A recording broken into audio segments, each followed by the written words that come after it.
era para ser a temporada mais longa da história da Fórmula 1. Era para ser o ano do equilíbrio, enquanto se aguardava a revolução. Era, pois o 2020 dos 70 anos do Mundial acabou virando do avesso todo e qualquer plano. A assustadora propagação do novo coronavírus atingiu em cheio a Fórmula 1 e a obrigou a tomar decisões difíceis. A maior categoria do esporte a motor precisou se adaptar ao novo momento, entender sua própria estrutura e rever suas regras para sobreviver. Num primeiro instante, o cenário ganhou contornos dramáticos e sem precedentes. Afinal, a Fórmula 1 jamais cancelou um GP poucas horas antes dos carros ganharem a pista ou colocou contra a parede nomes fortes do grid. Em um campeonato tão internacional e de uma logística descomunal, os chefes foram postos à prova, desafiados e tiveram de agir rápido. Agora, a Fórmula 1 enfim larga na Áustria, depois de meses de tensão e de incertezas, mas também de redenção. Só que antes de falar dessa nova Fórmula 1 e de como ela desembarca no Red Bull Ring, é preciso entender o que aconteceu nesses pouco mais de 100 dias que mudaram o esporte.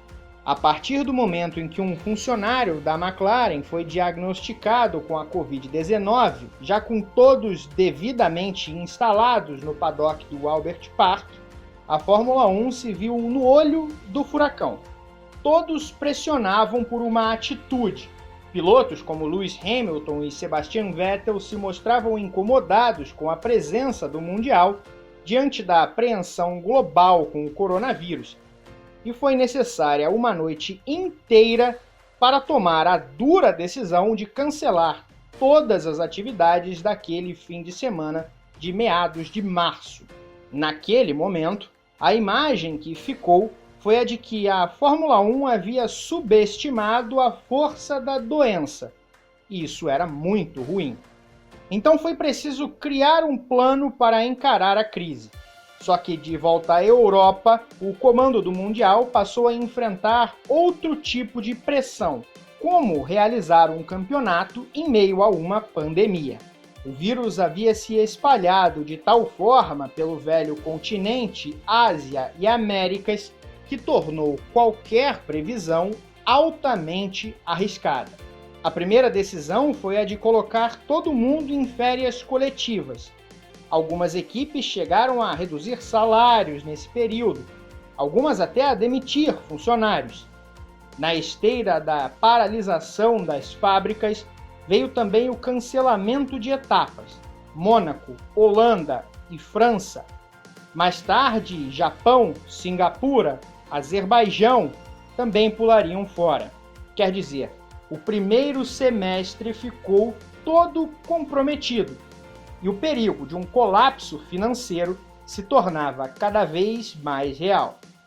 Assim, o Liberty Media, grupo que detém os direitos da categoria, e a FIA, a Federação Internacional de Automobilismo, estudavam maneiras de disputar a temporada de algum jeito. Já as equipes pensavam em formas de garantir receita. Foi aí que nasceu a negociação mais importante desse período do confinamento, talvez a mais importante da história da Fórmula 1. O que surgiu foi uma nova mudança drástica de regulamento. Em um raro caso de unanimidade, a Fórmula 1, a entidade que rege o esporte, e os times concordaram em estabelecer regras para assegurar um campeonato financeiramente saudável e esportivamente equilibrado. O teto orçamentário foi reduzido significativamente. Dos 175 milhões de dólares acordados inicialmente em 2019, a Fórmula 1 determinou uma queda gradativa. No ano que vem, o limite será de 145 milhões de dólares. o equivalente a 795 milhões de reais, 140 milhões de dólares ou 747 de reais em 2022 e 135 milhões de dólares, mais ou menos 739 milhões de reais na cotação do começo desta semana, no período entre 2023 e 2025, com base em uma temporada de 21 etapas. Também ficou decidido pelo adiamento da revolução técnica para 2022. 2020 e 2021 serão temporadas sem alterações nas regras para que as equipes tenham tempo de adaptação. As medidas agradaram a gregos e troianos, algo que dificilmente acontece na Fórmula 1. Mas é como dizem, é na hora do aperto que as coisas funcionam. No meio de tudo isso, os chefes ainda iniciaram um estudo mais sério sobre o calendário. Afinal, não dá para pensar em receita sem corridas. Com o recuo do contágio em países-chave na Europa, foi possível desenhar um campeonato. E a Áustria surgiu como o primeiro palco realmente possível. Com números da doença mais controlados e uma pista de propriedade privada à disposição, a Fórmula 1 começou a sorrir. Depois dos austríacos vieram os ingleses, com a possibilidade de realizar um GP em Silverstone, ainda que o Reino Unido estivesse em um cenário pouco promissor devido aos altos números de contágio. Mesmo assim, a formação do calendário teve início e chegou ao que se tem até agora. 8 etapas, sendo 2 corridas na Áustria e 2 na Inglaterra, além de provas na Hungria, na Bélgica, na Espanha e na Itália. Aliás, alguns dos países mais afetados pela Covid-19, mas que tentam agora se reerguer.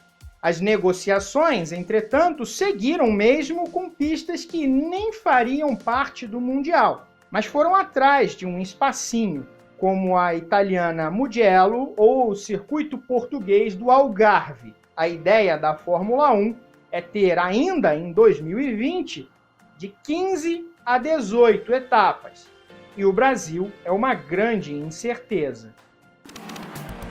Aproveite essa parada, se inscreva no nosso canal e ative as notificações. Dê o like, deixe seu comentário. Tem conteúdo inédito sempre na GPTV.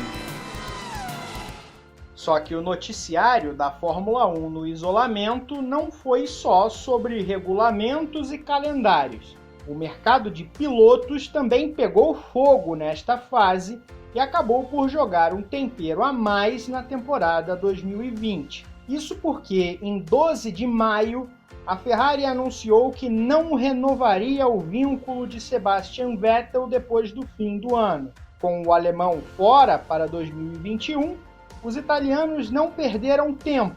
Foram atrás de Carlos Sainz. Claro que até a confirmação, muitos rumores brotaram na imprensa internacional. A contratação do espanhol saiu 2 dias depois. Aí, sem Sainz, a McLaren tinha de tomar uma atitude. E como o time de Maranello, tratou de ser rápida. No mesmo dia, inclusive, publicou a assinatura do acordo com Daniel Ricciardo, que decidira deixar a Renault. Quer dizer, em menos de uma semana, as peças do tabuleiro do grid formaram um interessante enredo que ainda não acabou e promete reaquecer assim que os carros forem à pista. Afinal, Vettel está livre. A Mercedes ainda não confirmou sua dupla, a outra vaga na Renault.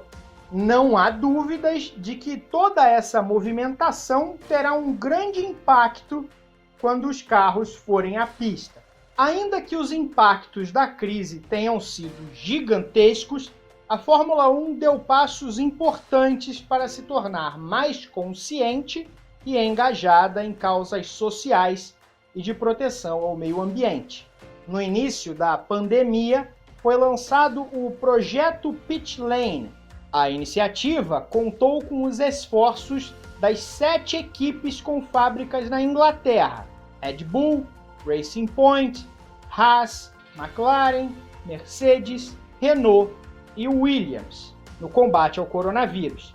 Entre os objetivos estava fabricar mais respiradores mecânicos e a produção de novas tecnologias para ajudar na recuperação de problemas respiratórios causados pela Covid-19. A equipe prateada foi quem mais se destacou nesta área. A Ferrari também trabalhou em pesquisa e produção de dispositivos médicos na Itália, um dos países mais assolados pela doença na Europa. Mas nada mesmo teve mais efeito do que Lewis Hamilton. Além de ser uma voz atuante sobre os cuidados com o coronavírus, o hexacampeão também se levantou contra o racismo e as injustiças sociais. O brutal assassinato de George Floyd nos Estados Unidos causou revolta e Hamilton protestou. Foi às ruas de Londres e chamou a atenção de seus pares. A atitude contagiou o Mundial e alguns pilotos também se manifestaram. Talvez como resposta direta, a Fórmula 1 ainda lançou dias atrás a iniciativa We Race as One, ou Nós Corremos Juntos, em tradução livre. O intuito é promover causas sociais em cada grande prêmio. Com o arco-íris como símbolo, o movimento começa agora, valorizando profissionais da saúde e a causa antirracista. E aqui cabe um adendo: a Mercedes, de última hora, ainda decidiu mudar a pintura do seu W11, que agora é preta, para promover a diversidade no esporte, além da luta contra o racismo. A Williams é outra que vai de novo layout, mas por conta de um novo patrocinador. Máscaras e o distanciamento social serão notados. Os GPs não vão ter pódios, não terão desfiles de pilotos e nem cerimônias antes da largada. As entrevistas serão protocolares e feitas por videoconferência. Sim, é uma nova Fórmula 1 que surge na Áustria. Uma Fórmula 1 melhor do que aquela que tentou correr na Austrália. E para você, a Fórmula 1 acertou em mudar o regulamento e colocar os carros na pista antes do fim da pandemia? Deixe aí nos comentários. E dê também o seu palpite para o GP da Áustria. Um like também é bom, além da inscrição no canal.